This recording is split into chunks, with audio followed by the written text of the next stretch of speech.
your roadmap to the latest in auto. Welcome to Highway Herald. We're shifting into a high-stakes trade showdown shaking the very chassis of North American industry. President Trump recently doubled U.S. steel and aluminum tariffs to 50%, blindsiding allies like Canada. Markets jolted, automakers scrambled, and supply chains hit turbulence. But Canada didn't just swerve, it struck back with high-torque precision. Adaptive tariffs, reshoring incentives, procurement mandates, and traceability systems. With July 21st set as the make-or-break deadline, this isn't just policy, it's a full-throttle test of industrial resilience.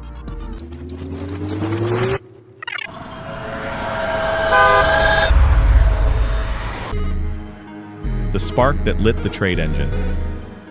In June 2025, President Trump invoked Section 232, citing national security to justify doubling tariffs on steel and aluminum from 25% to 50%. The shock move didn't just target rivals like China, it hit close allies, including Canada and Mexico, disrupting the spirit of USMCA.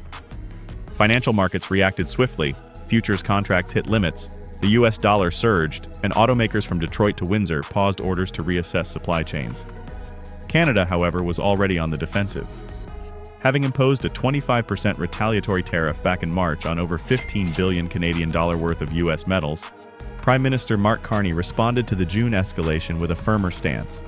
At the G7 summit in Kananaskis, Carney and Trump agreed to a 30-day negotiation window, with July 21st set as the deadline.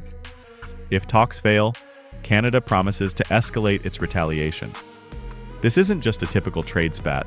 It's a full-throttle challenge to economic sovereignty and North American supply chain resilience, marking a pivotal moment in regional and global trade dynamics. But Canada's initial stance was just the first gear. What followed next was a precision-tuned retaliation effort that redefined policy playbooks. Precision retaliation, Canada's strategic rollout. Canada's response is far from a knee-jerk reaction. It's strategic, calibrated, and built for long-haul impact. On June 19th, Prime Minister Mark Carney rolled out a dynamic tariff model set to activate July 21st. Rather than applying static penalties, this system adjusts tariff levels based on real-time progress in US-Canada trade negotiations. Think of it as adaptive cruise control for trade retaliation, responding swiftly as talks shift gears. In parallel, procurement policy is getting a complete tune-up. Beginning June 30th, all federally funded Canadian infrastructure, defense, and automotive projects must prioritize domestic sourcing. U.S. firms aren't entirely excluded, but to qualify, they must manufacture within Canada's borders. It's a strong incentive to relocate production closer to home. Canada is also tightening the screws on steel imports. Tariff rate quotas will be set at 100% for non-free trade nations based on 2024 volumes, with chemical traceability to block circumvention. It's a supply chain lockdown with surgical precision. Rather than just throwing up barriers, Canada is rewiring its industrial backbone, fueling self-reliance, stability, and long-term economic sovereignty. Before we delve deeper, if you're finding this breakdown insightful, hit that subscribe button and join the Highway Herald community. Your support helps us keep delivering high-octane updates on vehicles, policy, and the road ahead. Now let's move from policy controls to financial firepower, because Canada's next play came with billions in backing. Fueling resilience, Canada's industrial overdrive. Enter BETCO, short for Big Enterprise Tariff Credit, Canada's high-octane response to escalating trade tensions. Backed by a 10 billion Canadian dollar facility through the Canada Development Bank, this initiative offers up to 50 million Canadian dollars per eligible manufacturer. But there's a catch.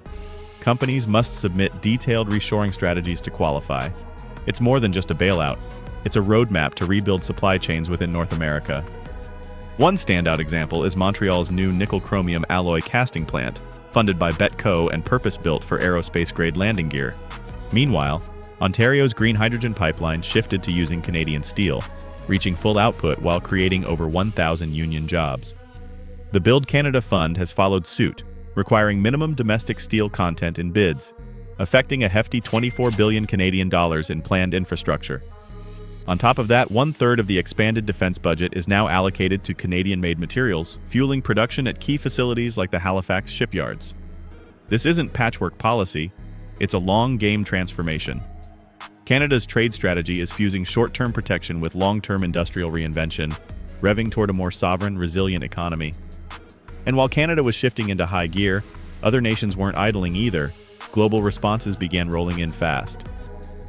Global shockwaves and diplomatic crossroads. Canada's tariff counteroffensive has triggered a broader global response, reshaping alliances across the automotive and materials landscape. As Canada activated its so-called steel firewall, major allies like the EU, Japan, and South Korea stepped off the sidelines and into action.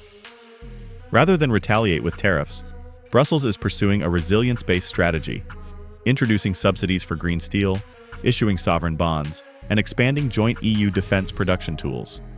Japan's METI is preparing to supply aluminum to offset shortfalls in Canada, while Germany's Steel Federation applauded Canada's swift response and urged the EU to step up its own efforts. This isn't just frustration with US protectionism. It's a coordinated realignment to secure and regionalize supply chains amid growing geopolitical uncertainty. In contrast, the US response has been combative. The White House and USTR labeled Canada's actions unnecessary, signaling a potential WTO complaint.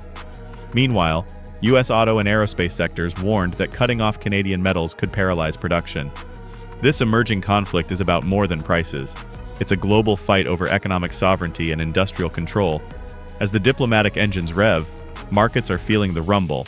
Let's head into the final countdown: tariff tensions and the road to reckoning. As the July 21st deadline nears, markets are growing increasingly volatile. Mid-June saw a spike in Cleveland's hot-rolled coil prices, signaling investor anxiety over the unresolved US-Canada tariff standoff. Bank of Canada Governor Tiff Macklem warned that continued tariff tensions could significantly drive inflation, estimating a 75% pass-through into consumer prices within 18 months, meaning costlier vehicles and goods across the board. In response, the Bank of Canada may deploy macro hedging tools and liquidity support if interest rates need adjustment. Meanwhile, the US Federal Reserve faces its own dilemma, balancing inflation risks against pressure to cut rates. Even the Bank of England has weighed in, calling this a new era of trade-driven inflation volatility. Domestically, Prime Minister Carney's wait-and-see approach has drawn criticism from opposition leaders pushing for faster action. Yet Ottawa maintains that alignment with allies like the EU and Japan is key. South of the border, business groups are requesting exemptions, while President Trump hints at limited carve-outs. This showdown isn't just economic. It's a critical moment for the future of North American trade. Final verdict: forging the steel firewall. As of June 25, 2025, Canada's steel firewall has evolved from a defensive reaction into a full-fledged industrial strategy. Through adaptive tariffs, reshoring incentives, domestic sourcing mandates, and traceability enforcement, Ottawa is reshaping its manufacturing foundation for long-term sovereignty and resilience.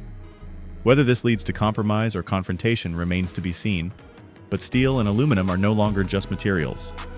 They've become tools of diplomacy, economic defense, and geopolitical leverage.